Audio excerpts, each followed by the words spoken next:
Friends, good to be with you again. Matt Noyes, pattern predictions this time. The meteorology driving the 14-day forecast that you see in our app. And by the way, speaking of that, we put out a lot of videos and written posts over the course of a day. So if you ever need to find them, social media is hit or miss, come on over to the website, onedegreeoutside.com, or get the app, Noyes' 1 Degree Outside weather app. Here's what's going on for us in the tropics because it was so busy for a while, right? Beryl set records for being so strong so early in the season for the rate at which it strengthened. And now there's nothing coming up for the next 7 days. What's up with that? It's the brown. The brown here is the Saharan dust. Believe it or not, when you get dust that blows off the Sahara Desert and comes out of Africa, that actually is really dry air. It inhibits the ability for tropical systems to develop, and that is the case all this week. That brown is all that Saharan dust, and that's why the tropics are expected to be pretty quiet over the course of the next week. Of course, that doesn't stop the ocean from heating up as the sun beats down on it day after day, but nonetheless, for the time being, things will be quiet there. Our own forecast in the next 14 days, this is our New England average. Look, if you get our app, you can see the 14-day for your neighborhood, and it may differ just a bit, but the theme is the same. After the heat wave that starts the week, we beat that heat down. We turn it less humid as we get later this week. We've been anticipating that. We told you about that in our pattern predictions a couple weeks ago, and then we've been following it in our 14-day dew point forecast and our insights videos, right? So the meteorology behind that is there's a big cold front that's coming down out of Canada. It is bringing us out ahead of it in the heat and humidity and the jet stream disturbances that come overhead, an increased chance of showers and thunderstorms in the first half of this week. But once that new air arrives, it is going to be so tremendously comfortable at the end of this week.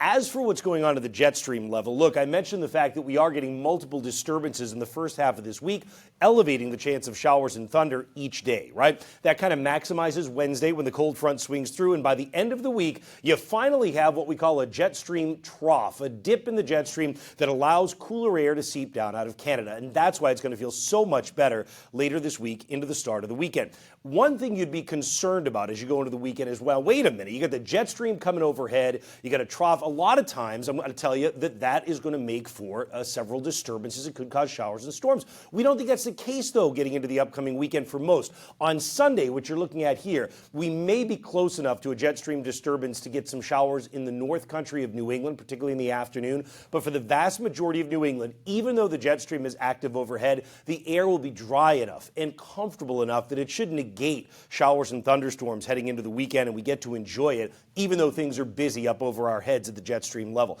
Then we get into next week, and notice what we start to do. We do get a little bump, a little ridge in the jet stream again. Remember that the jet stream winds aloft, and I tell you this a lot, separates the cool air to the north from warm to the south. So if you start to get that little bubble, that little ridge, you open the door to more in the way of warmth and humidity, which is why we think that after getting nice relief at the end of this week into the weekend, there is a return of warmth and humidity that comes early next week. But this time, it's shorter lived. And the reason I say that, look, we're digging in with another jet stream disturbance by the time we get to the end of next week and next weekend. This is a very different pattern. This is not a big heat dome like we've been looking at the last few weeks. It's been evolving across the eastern United States. This is a pattern that opens the door to incursions of cooler and drier air from time to time. It opens the door to cold fronts to drop down from Canada, and it opens the door to at least a bit of more changeable weather. So that's what you're going to end up seeing here coming in the next couple of weeks. The chance of showers and thunderstorms elevated in the heat and humidity here on the first part of the forecast, dropping with that more comfortable air into the upcoming weekend,